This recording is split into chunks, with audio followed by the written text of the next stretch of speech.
Very welcome to this fifth webinar in the Federated PLM series. Today we will be having Jos Voskuil to present the approach to create a business case for the Federated PLM. But before we get going, we had a bit of discussion, and so maybe we should define a bit what we're doing.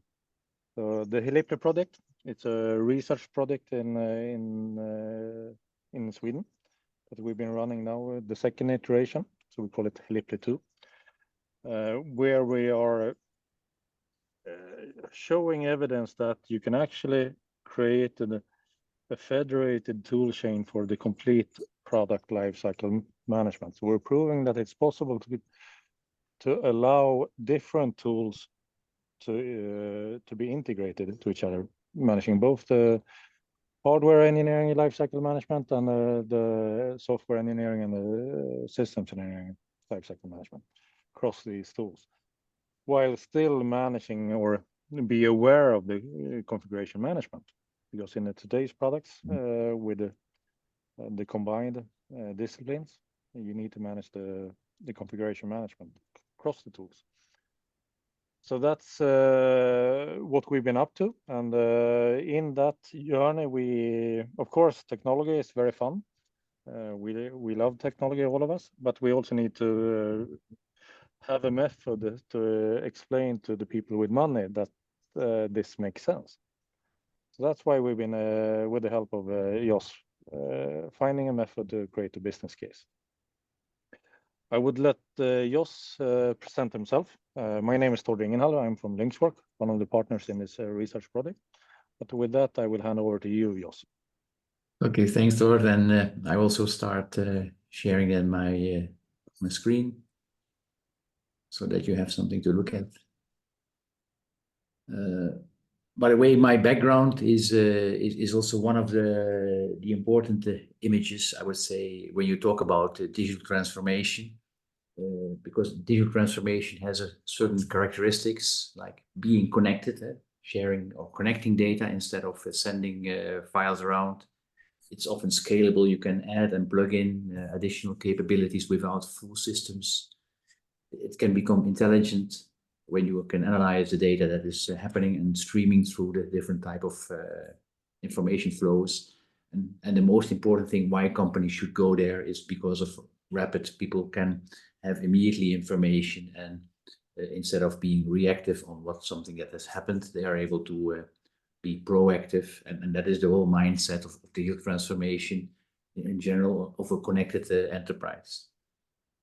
So in order to explain this, I would say, to management, you need this kind of simplifications. So those words like connected, scalable, intelligent, rapid, because all the terms that we use on the technology side, they will not land. So we have to be also speaking their language.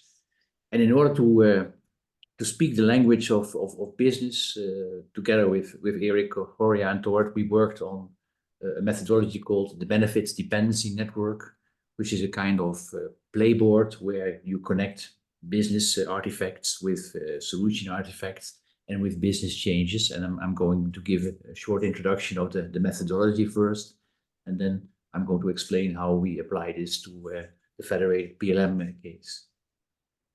So first, let's have a look at the methodology of the Benefits Dependency Network. And originally, it came from the Grenfell School of Management, and the idea is that it allows you to tell stories, because still people need stories in order to believe something, especially if it's complex. You have to have simple stories, and you have to address everything, the why, the what, the who, and the how. And for example, here you see a very simple line from the left side. You say, okay, we have technology, but that enables us to make changes which allow for business changes, and they will create business benefits. And those business benefits should, of course, apply to business objectives. If you have benefits and there are no business objectives for those benefits, then you are in the wrong business. That's also the point. So here you see some examples of those type of diagrams. So you start with this case, and by the way, it can be done in both directions.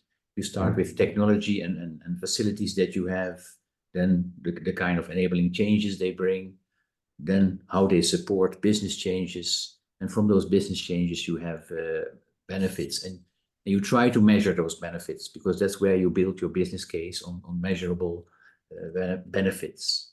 And then, of course, as I mentioned before, they need to connect to the objectives from the company that are planning to implement this kind of changes. Here you see a similar one coming from Microsoft, and this is more in the methodology that we use. So on the left side, you have business drivers, what is happening in the field. You might have company objectives.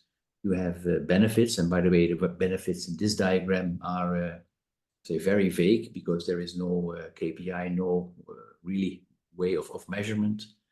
You see the support, the potential business changes that are needed. How are we going to enable that, and which technologies do we have for that?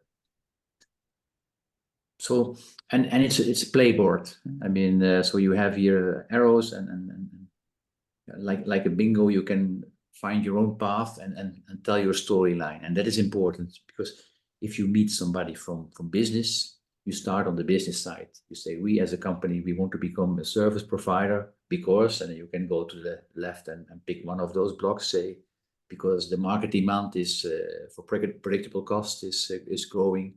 Or you can wander to the right side and explain why in the end you need to have this type of technologies. So just some theory behind it. So the business drivers are really things that are happening from the outside world and causes the company to act. And here I have just some business drivers from companies I worked with, or that, and even they might be academical business drivers. But every industry almost has a specific set of business drivers. So they are not that difficult to identify, and most of the time the management of the company knows what is pushing them to change, why they should change, because this is probably a threat for their current way of working. So then you have the objectives, and it's important that if you make this benefits dependency network, that you find in the company people who have those objectives. Is there somebody responsible to fulfill this objective?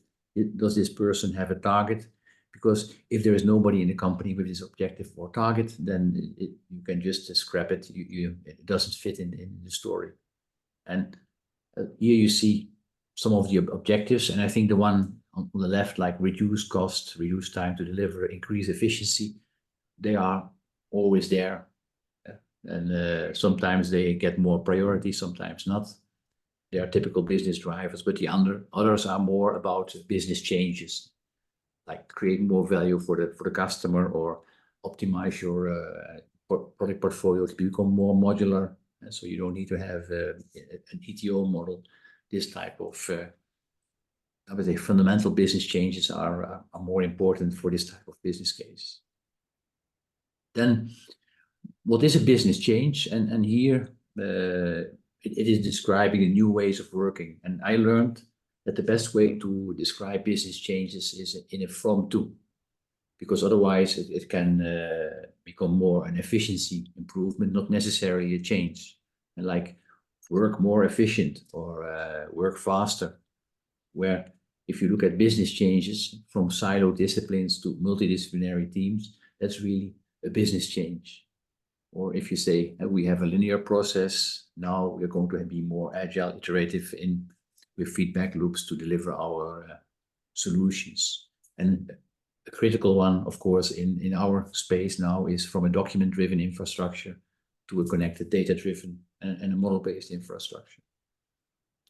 So the from-to, if you're able to express your business changes in from-to, then it is really focusing on the change. The enabling changes in this methodology are often the projects that you have to do one time. It could be also a value stream, and it's not only technology, it's also maybe an organizational change, a process change, and then of course using new technology to implement those changes. And because it's an action-oriented, I also learned that if you start with a verb, then it becomes like an enabling change message, introducing connected ways of working. For us, maybe as technology guys, it looks easy to have everything connected, but in an organization to introduce it, it is a project on its own. And for that, you might have to create new roles, responsibilities for data continuity, data quality. And so all the examples here are, I'd say, type of enabling changes, and they can be done in parallel, also depending on the scope of your project. And then almost the last is what do we need to enable those business changes? And it can be tools, it can be methodology, it can be people. So in some organizations, they say, okay, we need to have now really requirements management tool. We cannot do specification documents anymore. Or they say we need to have a SaaS infrastructure to be scalable. Model-based definition or model-based ways of working are also examples of enablers that help you to implement those enabling changes and reach the business changes. And as the last remark said, it's very company and situation specific in which tool environment you are and with which company you are working with. And then if you've filled in all those boxes, then in the end, you get where left and right meet together, the business objectives and the business changes, and then you're going to describe what are the benefits of those business changes and how do they contribute to the business objectives. And there, in the best way, you have KPIs, and not every company is that structured that they have KPIs from the past, but then it would be always good to say, let's track it also for the future when we start to implement the change and see if we reach our expected value. And KPIs are crucial, even if they are not correct, because they give you a sense of that it's correct what you're doing. We make decisions on emotion, but also we need to have support for the emotion. So we need to have the idea of a business case. And in theory, the business cases, if you do everything hypothetical, they're always booming. But reality is that, of course, the benefits are not that great because we have other distractions in the process we haven't anticipated. But you need to have this kind of indicators in order to also make people enthusiastic that, yes, the whole story makes sense because there are expected benefits. And here, another example that I found where based on Twitter, well, I think we can forget Twitter now, it's X. But the most important thing that if you make this diagram, and those diagrams you make with iterations also with skilled people in your organization, it becomes a placeholder for a storyboard. And then you follow lines like what are the most important relations between them. And then it allows you to talk from the left to the right. You say, we need Twitter because, and then you go to the right side, or you can say, because of the business, what we need. And in the end, it results in Twitter. And a good salesperson can talk in both directions. I mean, because it depends on your audience. And in theory, if you want to do a project in your organization, also a PLM project, you're a salesperson also. Even if you don't sell software, it's also a change you have to sell. So for that, the methodology. Any comments, questions from the audience? On purpose, I didn't do anything with Federated PLM because now we get into the real story. And the real story, and some people warned me already that their eyes are not good enough. This is how, together with Erik, Horia, and Tord, we built a mind map with Xmind. And if you have Xmind yourself as an app, you can get the file also. You recognize here the business drivers, the objectives, the benefits, the business changes, the enabling changes, and the solution. But to make our life easier, I will walk through it and zoom in on the details. Let's see where it is. Here we have it. So first of all, when we are looking to the business case for Federated PLM, we were also looking in the scope already of an aerospace of defense company. And so we took now the Helipel project also in mind, and I think it was also Erik that, I would say, somehow explained us the way of thinking from SAP, and Horia, you also took some of the examples of aerospace that you have been working with. And we found it important to say, okay, what is service-oriented or federated PLM? And it's really as it's an upcoming paper, I understood that, Erik. So this is a sneaky preview, but the idea is that we talk about connected environments. And if you read my blogs, I would call the vertical bars the systems of record, and the horizontals, the modules, I would call systems of engagement most of the time. It's a very rough diversion between the two types of systems. So now let's go to the top and look to the business drivers in the aerospace and defense industry. And there are many. There is, of course, the global dynamics. The world is, I would say, not as stable anymore, as predictable as it was. We have global supply chains, and we made this business driver bold because this is a very important one for the current situation.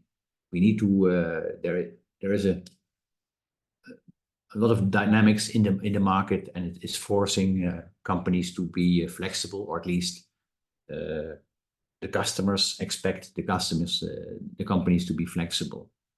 And of course, there are still other business drivers also, and they might be relevant depending on your type of business and the need for innovation, or there is a competition or complete new players that come with different business models.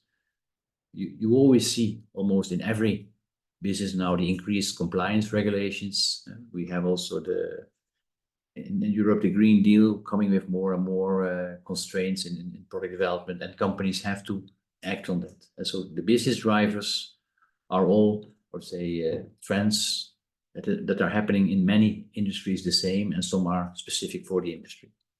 Like the aging generation is at the moment happening everywhere. Then, based on the business driver, I said that the bold one is the one that we selected.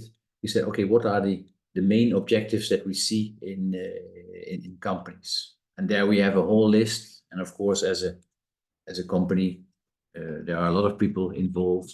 And normally, if you read the annual reports of a company, you will see the major strategic objectives that they have. Here, we identified, in order to also to respond to this global dynamics and what is happening, you need to have an adaptable organization. We asked ourselves, is it a hybrid? It has to be able to change, to jump into new business opportunities. And that means your organization has to be designed for flexibility, which most of the case, maybe in bigger organizations, is something very difficult because they are very structured, like big tankers, and very difficult to change their directions. The main point, and I think, Erik, you probably know the best for SAP, is there somebody responsible for this? Because that's the point always in the objectives. If you can't find anyone who is responsible, it won't happen. Of course, the other objectives are always there. Time to market. Some companies want to grow the market share, sometimes even double market share. Others just want to stay compatible. From ETO to CTO is something what you hear in many companies.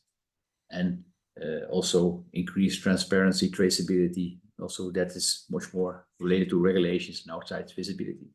Erik, you unmuted. Is that because you have a comment? No, I think just yes, we have a stakeholder that is in charge of making sure that we are adaptable to new opportunities. Exactly. But also depending on the company, you might have also other bold statements here, like from ETO to CTO is what you hear in many companies, and it's one of the actions also to respond to the aging generation, because if your portfolio is much more modular and configurable, you don't need so much engineering time anymore to respond to a customer specific demand. Then also here I skipped the benefits. I build it up from the bottom. So in the concept of or in the context of our project, we are looking in which are the solution components that we are currently using in our environment, and we have the system of records, the traditional PLM or the ERP or the MES system, configuration management, application lifecycle management. All this system of records are often existing in companies as traditional systems, and in the project the vertical bars. And then we see the components that we see in the project are also the engineering disciplines or the horizontal modules. And here I think we wrote design digital twins, but in theory they could be also go beyond design in other environments, in other companies. And here we focused on what type of interfaces are there between the two types of systems, and the focus is that they are OSLC based, and LinkWorks is one of the, I'll say, the enablers of this OSLC based interfaces. And we mentioned there might be also some other similar products, and what you see in general, that also companies talk about low code platforms in order to connect different data sources in an organization. Low code is of course less standardized than, for example, an OSLC environment. And then of course also this environment needs to have a lifecycle management on this federated environment, because if you don't have it, then I would say you will end up also in a dead end. So it's not a surprise that all our solution components are bold, because this is the case where that we are building from those solution components. What is important is also the must do is something that you say, okay, maybe there is not a business case, it's more a case of if you don't do it, something will happen in later time. And so the must do is a little bit based on fear, not so much on current business. Then with those solution components, what type of business changes can we implement? And the business changes that we want to implement is we want to go from, and I'll take the bold ones again. We go from the siloed ways of working to real-time multidisciplinary collaboration. And that means that both the vertical bars, the horizontal bars need to be connected, because they cannot wait till somebody is pushing or publishing another document and to import it in their environment. So this is also a must do. It's really, and also if you look at my background, it's the one of the connected enterprise, one of the characteristics of a digital enterprise. And the other one is from monolithic product development model, where we have a single source of truth, and we have different product development models in different locations of the enterprise, not everything in a single system. And here we talk about the nearest source of truth, depending on where you work. And what is important in this kind of environment is that we have a single source of change. So you still have one place where you edit the data, where you are able to manipulate the data. All the other areas where the data is visible, it means that is the data in context that is only read-only. And based on that also, we said, okay, we cannot find a single vendor that is providing us this infrastructure. So we need to have moving away from a selected vendor that is delivering everything to an open component standard architecture, and making sure that we are not depending on the single vendor solutions anymore.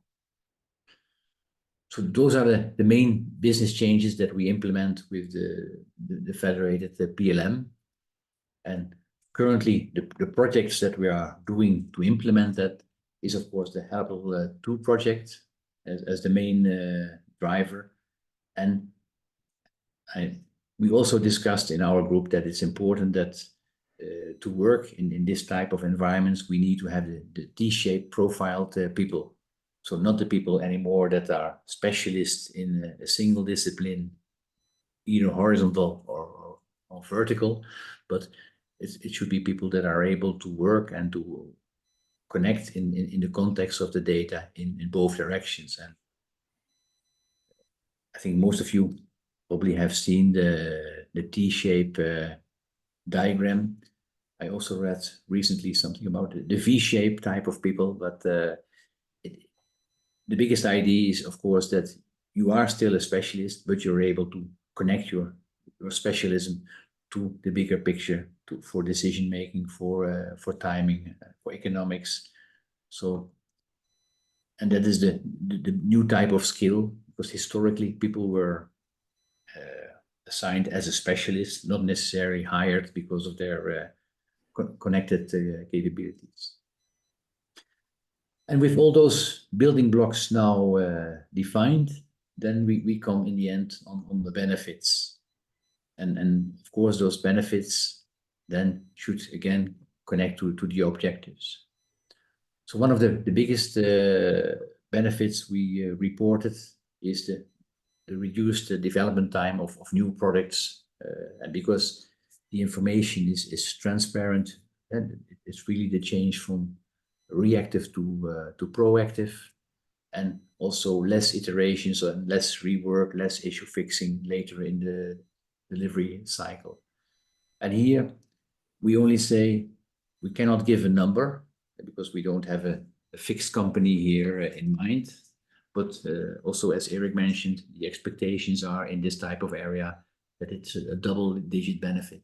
And I can share that observation also from other companies. If you move from traditional ways of working to an iterative approach, connected, it's not an efficiency gain, it's really a new way of working, and you should really get the double-digit benefits. The other benefits is the improved quality when introducing new products, fewer iterations needed. Here, depending on your own product and your own cost of introducing products, you can make your calculations. I mean, I've seen also even in the consumer goods that the cost of introducing new products was extremely high in the early months that the product was sold, because then really the customer complaints came, and fixing them is extremely expensive. And a more system development model would have been, in that case, much more efficient. Reduce cost. We didn't make it bold because those new ways of working for sure will reduce cost, but they are not the biggest. It's more an efficiency gain. Again, the ones that are bold are the ones that are crucial for this project and make the most sense. And also the reason why we have this federated PLM approach, one of the benefits is that we can have the modern workforce work in modern environments, so that they don't feel that they are a bookkeeper or somebody just doing office work. No, they can really work in their tools and have information connected. And again, this is hard to measure how difficult it is to get new employees or skilled employees, but it's a must do. If you don't do it, you won't get an excited workforce working on new products. And then the last big benefits is because the market is volatile, is changing. It's important that you have an environment that allows you to scale, and both upscale and downsizing when needed, because times are changing, technologies are changing, and the setup of the federated PLM, I would say, has this flexibility embedded. So it's also, again, a must-do for the business case. And with that, we walked through all the the blocks. And if I zoom.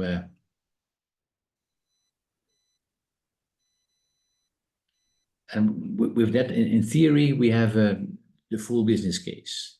You might say, where is the money? Well, the money comes as soon as you start applying it to a specific company. And depending on who you ask, you follow your lines between the different type of objects to build a convincing story. So far, my explanation of what we have been doing. And before that, before we go into a discussion, maybe some feedback from the team. We had some lessons learned, and I'm curious to hear from Tord, Erik, Horia, how you looked at this way of working. By the way, I asked AI to generate an image of the three of you wise guys analyzing. This is you. So go ahead. Who wants first?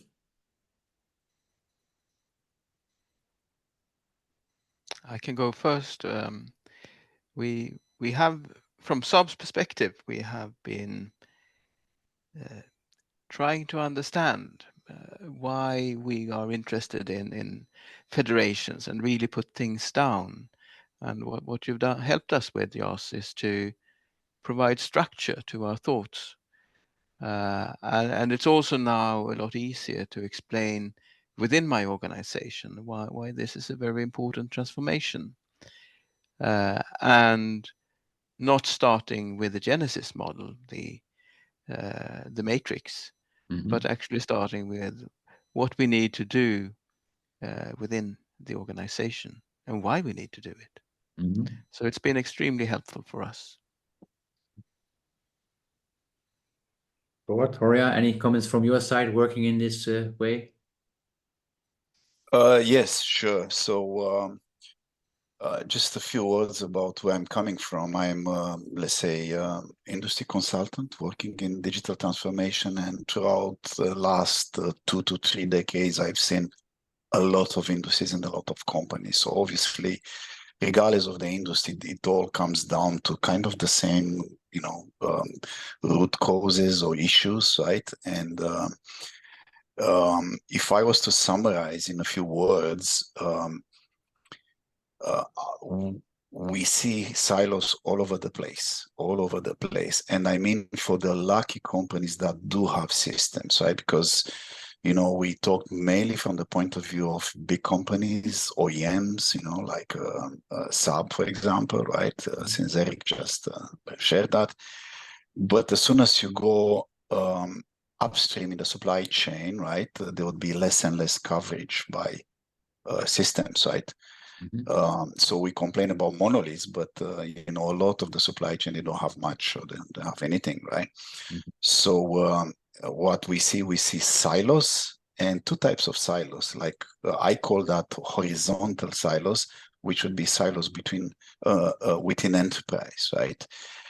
You'd have big companies with lots of investment today, but they would have this big monolithic PLM and this big monolithic ERP and this big monolithic execution system and so on. So, and there's virtually no communication. For sure, there is no interoperability, right? No interoperability. And that gets the companies in a lot of trouble. But that's just one dimension. I call that the horizontal within the company. But one that I'm dealing with a lot is the vertical one. How are you interoperable across supply chain, right? Because quite often you work with partners and customers and supply chain, and basically the product is not born and delivered within a company, right? If you look at the whole supply chain like an enterprise, right, then you have this vertical integration capabilities, which might be more relevant for different set of industries. So it's their need of what we are talking about here. One remark. Sorry, I interrupt you. It's a good point that you brought in, is also the external collaboration. We haven't discussed that in the project group that much in our story. My question to Tord and Erik, is this in the Helipal project also in your mind, the external communication with suppliers, for example? Yes, and since Saab on the global scale is a quite small company, we are looking for some kind of standards-based collaboration platform, perhaps in the form of share a space or something similar, where we can have fine granular product data, which we can link to our internal product data. So it's a very important aspect for us. Okay. Yeah, so I mean, I'm working on environments where literally customers, suppliers, they call partners, right? They work as a whole team, as one team, right? And guess what? You have to break the internal silos, the horizontal ones, and the vertical silos, right? How do you make virtual teams that way, right? Yeah. Which have to be very fluid as well, right? Very dynamic environment. And speaking of dynamic environments, I will close with this. I don't want to hijack, but a very relevant example from my experience was with this company manufacturing electrical motors, fantastic motors, based on the market, best reaction time and everything.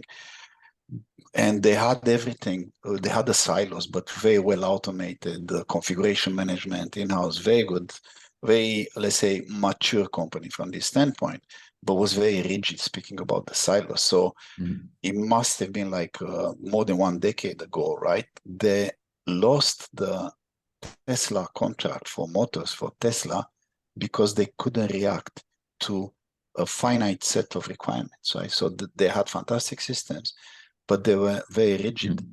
They were not flexible enough to adopt new requirements, and they lost the most fabulous project that they've ever dreamed at, which was the Tesla.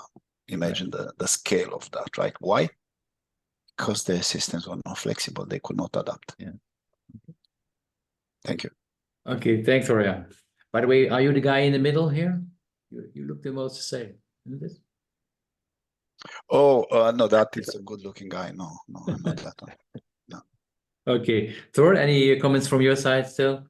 Yeah, I think you've done very good points. And what I particularly liked in this process is that us as Linkworks coming from kind of the solution side, we tend to focus too much on our horizon. But in order to make this change properly, we need to have the full picture. So I think we got a way to get the full picture in a good way.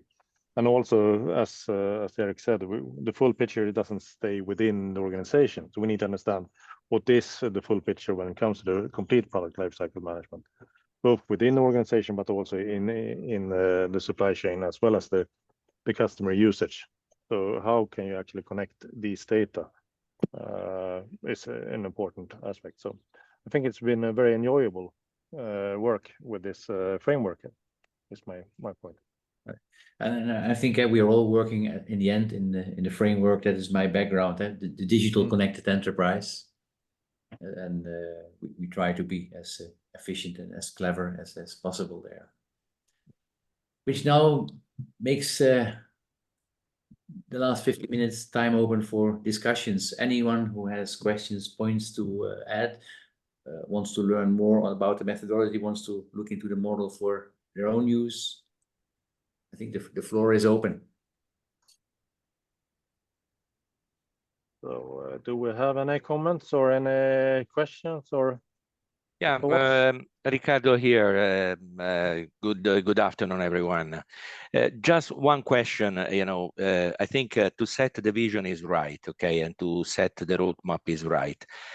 Do you have any recommendation on which could be, maybe how to select the first tactical step in this transformation? So should we select maybe the case where we are able to produce value in the shorter amount of time, or align with the priorities, or any suggestion in that sense? A lot of suggestions, because it's one of my favorite topics also. First of all, it's always a slow process. So that means you have to learn as an organization to adapt to new ways of working. So never dream about big bangs and a roadmap for 3 years with every step. It's more like start with business objectives that you need to change because they are pushing you to change, and start often with a minimum viable product to solve it, and then enhance it. And Yeah. I would also say, don't do a proof of concept, do an MVP, because a proof of concept doesn't make you committed to it. And No, right. if you do it for 2 years and then say, wow, it was great, you lost 2 years. Correct. Yeah, I would agree with Jos there as well. Try to find any real cases that you can actually solve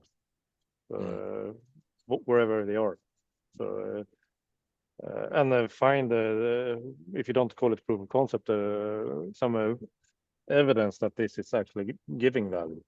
Maybe instead of proof of concept, call it proof of value. I see, Horia, you're raising your hand.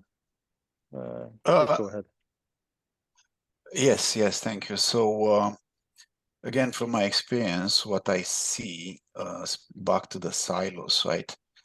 What we need to take like a canonical view of the enterprise before doing anything, right? You can't just start throwing money and buy a component and integrate SAP with whatever.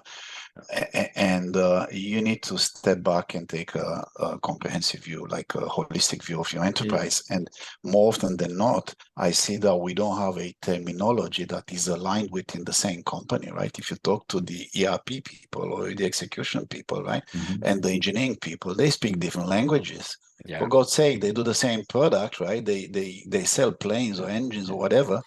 But when you try to get in meeting with them, they don't talk the same language. So to me, aligning the terminology, the nomenclature, and most of all coming with commonly agreed like ontologies, right? Ontology. What is our enterprise about, right? What is the ontology? Let's all speak the same thing, right? So define this, and this should be on like a platform independent view, platform independent model. Forget your PLM, forget your ERP, forget system A, B, or C, right? What are we talking about here, right? And then capture this in ontologies and try to stay close to standards. In these industry standards, some of them more mature, some of them less mature, but they're coming there. Like to give you an example across supply chain, right? There are fantastic standards. It's a collection of standards under GS1. But not very well known. They are known in some industries, but not very well known in other industries. And there's a lot of good work that can be leveraged from there. So to me, I'm always trying to align set the foundation for the discussion to ontology, standards, nomenclature, forget the systems. And then we see what maps where and that kind of stuff. Yeah. Maybe to comment on that, Horia, I think before you go to this alignment on the details with the ontology, etc., you need to have this kind of BDN methodology to align an organization business-wise, and that you have a connected story. It's also a lot of education that you have to do, because people are often not aware of things that exist outside their silo. And I agree with you on the comment on GS1. It's also the foundation for the digital product passport. I mean, the prototype. So everyone will get to know GS1 or the type of working also soon. Yeah, I'm totally agree with what you say. I mean, we have to have a methodology before doing anything, right? Yeah. So yeah, you have to start it in methodology, just what we did with this initiative, right? Exactly. Thank you. Erik is raising his hand. So if you want to have the word, please raise your hand and we can manage it a bit. So but I hand it to Erik now. So again, from Saab's perspective, we have two cases where to start. One is for the development of our existing products, such as the Gripen fighter. Their life is very easy. You start where things hurt the most, and you try to improve things. And we have a few such cases which we are discussing. The other thing is when we are building new platforms, for instance, what will come after the Gripen fighter, then we are forced, in a sense, to do the big bang. Because if we are doing something which should last for 20 years, we can't go ahead with 15-year-old tool sets. We have to take the big step and take the risk. But it's the nature of our market. But there again, MVP is a minimize risk. Huh? Don't go immediately for the full run. Absolutely. Yeah. I have a question. It's Torbjörn Holm. Yes. Hi, Torbjörn. Hello. I was very interested in the statement about ontologies, because I think we need to work both on semantic interoperability and technical interoperability. And that's why we need to have this ontology work based on V3C to play together with what we do with these federated environments that we are addressing in Helipol. And right now I'm myself working on the core model of STEP, the common part of AP239 and AP242 called Part 4000. And the idea is that we should, in an EU project, align that with the industrial data ontology to achieve semantic interoperability between these major PLM standards coming out of TC184 SC4. And my goal, my personal goal, is that we also should align this with the OSLC and Federated PLM, because then I think we can work on both levels. Just a bold statement from me for the coming 2 years. Okay. Did you say in 2 years? Yes, we are working on this for 2 years now. Okay. That's an EU project, and we are also working with other standards from in the digital twin area, like sensor data, OPC UA, and things like that. And we also, when it comes to system definition, some standard called XP, and the 5926-4 and CFOS and so on. So that it's a broad harmonization based on this industrial data ontology 23. It's called industrial data ontology. I always mix it up. I should know about it. It's a new standard coming out of SC4, which is an upper ontology. And that, from my view, that fits 100% with what we've been investing in together with Ericsson and Volvo Cars. Saab and the Volvo Cars and Lynx Designer and so on. It's just on another level, semantic interoperability. Okay, thank you, Torbjörn. Ricardo, did you have a question? Because you were starting to say something when I cut you off. No. I appreciate your inputs, and you know, the challenge I have, and like you pointed out correctly, Jos, in the previous pages, is also culture, and maybe also, you know, there are moments where the company maybe is willing to invest. You can go maybe more strategic goals and set them. There are moments where maybe we need to be very tactical or looking for some frugal innovation. So. And that's where I think standard can play a role to, you know, ensure that we can modulate, you know, the solution, building it progressively. Yeah. Okay. Thank you. Then we have Yad El Khoury, who wasn't able to raise his hand, but he had a question anyway. Please go ahead, Yad. Yes. Thanks, Jose. I was just thinking of, you said something about if you want to put measurements on the benefits, you'll have to do it for a specific organization. Is that, did I understand? Is there a catch-22 here? Because I mean, if you want to sort of try to promote this idea for an organization, maybe you want to show some benefits instead of setting up a project to be able to measure it. Surely there is a way we can do this in general somehow, or do you really need to measure it for an organization before you can show some benefits?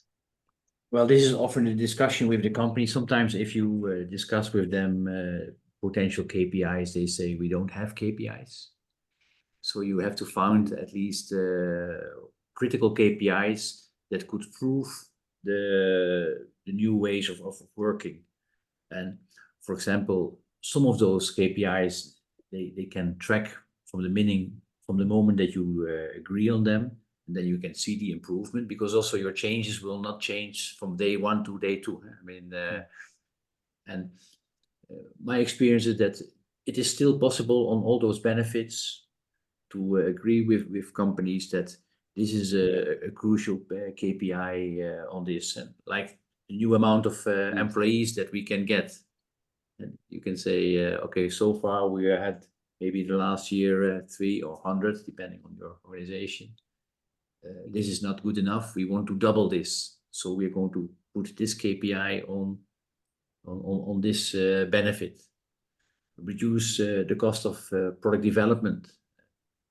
How well does a company know the direct and indirect costs of product development? If not, then you select at least the ones that they can measure and that you expect to be impacted. And here, I should not be shy when you say, okay, if we do things different, it needs to be double digits. We're not talking about 1% gain. Then it is really from the instead of linear to the iterative way of working, it's big benefits. Let me rephrase my question. I'm thinking from a community like this group that from this project perspective. I think to promote the whole idea and get some traction, maybe, I mean, I understand you'd want to do this for a real organization, to get the project going, but surely we can, as a community, try to come with some numbers to promote it as an idea. That's maybe what I was hoping we could do. Here, I mean, we we briefly discussed also with Erik, but we will never expose SAP's figures. Yeah. No, but that's the problem. How do we move on then? If it's going to be so organization specific, how can we show benefits, for the community? That's I guess what it was. Yeah. Okay. Okay. Thanks, Jan. Then we have Andrew wanting to go next, and after that it's Judith. So please, Andrew. Thanks, Jord. So first of all, thanks, Jos. Very nice, especially for me as a researcher and engineer, to see how you connect from business drivers to the technology was very illuminating. I have two questions. One is around costs and a second one around silos. So the cost question is, I think you showed in the mind map that we're looking for a benefit to drive the cost down. And in my mind, when I think about federation, it's usually something that actually drives the cost up. But then to offset that higher cost, you gain an insurance, say, against high switchover costs versus a siloed setup. And maybe if you're building a platform, you gain an ability to commoditize the complement. What do you think about that? Yeah, well, exactly. Yeah, I zoomed in here on and you see the cost is in our case, it's not the bold one, because it's probably not the most dramatic business benefit, that it gets more expensive or a little bit cheaper. And in theory, in long term, standards are cheaper. But on the short term, it might be for a company the feeling that it's more complicated than staying with a single vendor. So the benefits, they all have to add up. And you see here the scalability, the flexibility are a must-do. They are crucial for a company. And I think, Horia, you talked about this electric motor supplier. Flexibility was a knockout criteria, you would say, even for the rarest. Yeah, so the cost, and what are we talking about? The cost of platform. Yeah, you'd think that adopting a federated environment, there would be some cost, of course. Yeah. But I would say the current setup without federation, it has the same cost, but they are hidden. Yeah. Like, for example, if you have a monolithic platform, it still needs to be integrated in the enterprise ecosystem. Now, whether you have a true integration or you have an army of people keying in and duplicating data or tribal knowledge that manually do some processes, there's a cost that is hidden, right? So, but yes, I would agree, it's a cost that needs to be, taken when you go to this approach. But I think we also talk about the cost benefits in the sense like, okay, if I reduce my MPI process from, let's say, 1 year to 6 months, I mean, it's hard to quantify that, but it's a major cost, right? And the quality, I mean, how do you quantify a qualitative jump as opposed to a quantitative improvement, right? It's sometimes we talk about qualitative jumps that takes you to another level altogether. Andrew, does it satisfy your question? Yeah, thank you. That was very good. I had another question, but maybe let's Judith had a question, and then I can go next if there's still time. You've can you hear me? Yeah. Yeah, you've just about actually answered it, the last one. I mean, it was really about qualitative KPIs, but what I really liked was the thing you had at the beginning where you sort of structured all your arguments and you talked about how you can argue the business case from either end, because I thought that was really good, because my experience of qualitative benefits, which Horia was talking about earlier, it's really, really difficult to A, measure them, and B, to prove that that when you've measured this thing, that the influence of the federated PLM is the major factor in that, you know, reduction in time.